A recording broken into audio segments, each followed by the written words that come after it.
Taste the Daily. Ration கடை பணியாளர்களை நியமனம் செய்ய 7 முதல் 10 லட்சம் ரூபாய் வரை பணம் வசூல் நடப்பதாக தென்காசியில் திமுக நிர்வாகி ஒருவர் தனது மனக்குமுறலை வெளிப்படுத்திய வீடியோ வெளியாகி அதிர்ச்சியை ஏற்படுத்தியுள்ளது.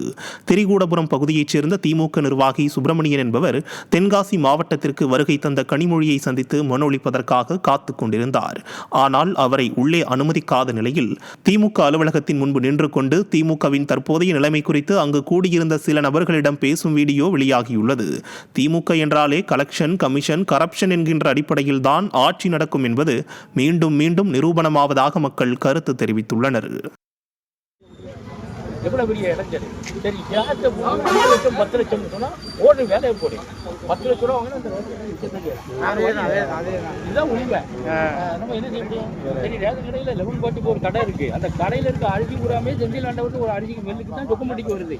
இப்போ ஒரு எஸ்ஐ இப்போ யாரையும் போட்டிருக்காங்கன்னா அவர்கிட்ட கூட சொல்லிட்டேன், சொல்லி நடவடிக்கை இல்லைன்னு இருக்கேன். அந்த நம்பருக்கும் பேசுறேன், எல்லாமே சொல்ல மாட்டேன். நம்ம எது செய்ய விழுப்புரம் மாவட்டம் திருவெண்ணைநல்லூரில் திறனற்ற திமுகவின் முன்னாள் அமைச்சர் பொன்முடியின் நிகழ்ச்சியில் கலந்து கொள்வதற்காக திமுகவினர் பொதுமக்களுக்கு பணத்தை கொடுத்து அழைத்த சம்பவம் அதிர்ச்சியை ஏற்படுத்தியுள்ளது.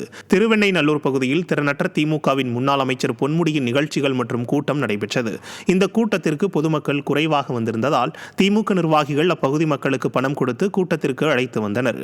மேலும் திமுக நிர்வாகிகள் கூட்டத்தில் கலந்து கொண்டவர்களுக்கு பணம் வழங்கும் வீடியோ காட்சிகள் வெளியாகி பொதுமக்களிடையே அதிர்ச்சியை ஏற்படுத்தியுள்ளது. 2026ஆம் ஆண்டு தேர்தலில் 200 தொகுதிகளில் வெல்வோம் என ஸ்டாலின் வாய்ப்பேச்சு பேசி வரும் நிலையில் திறனற்ற திமுக மற்றும் அதன் நிகழ்ச்சிகளை பொதுமக்கள் தொடர்ந்து புறக்கணித்து வருவதாகவும் பணத்தை அளித்துதான் கூட்டத்திற்கு ஆள் சேர்க்கும் நிலை ஏற்பட்டுள்ளதாகவும் விமர்சித்துள்ளனர்.